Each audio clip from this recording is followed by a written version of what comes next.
We're going to take a quick look here at the teeing ground, which is covered by Rule 11 in the rules of golf. Now, most golfers will know that you tee up between the markers of the day, but the teeing ground itself is actually a bigger area than that. It extends actually from the outside front and side extremities of the tee markers 2 club lengths backwards. So with a driver, that can be quite a long way back, and if the tees are set wide apart, it can be a fairly expansive area. Well, that's the first thing to know, is that you do have a bit of choice as to where you can tee it up. So if the tee has a bit of a slope in places, you can find a better bit elsewhere. But what are the penalties if you tee it up outside the teeing ground? Well, the penalties are the same whether you tee it up outside the teeing ground or you play from the wrong tee.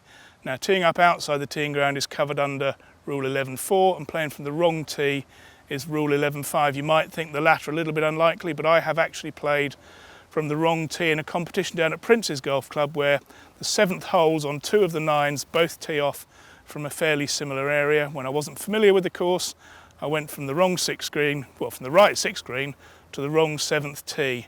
And that was in a stroke play competition. And here's the critical thing.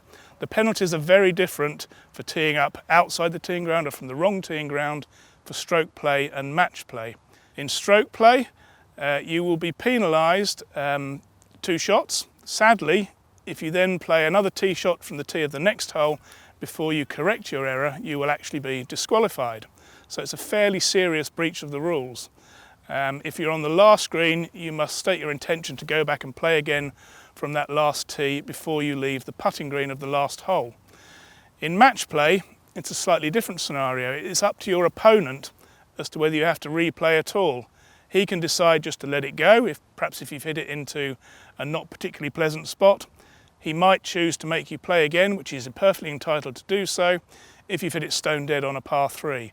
So in match play, there is no penalty unless your opponent chooses to enforce a replay.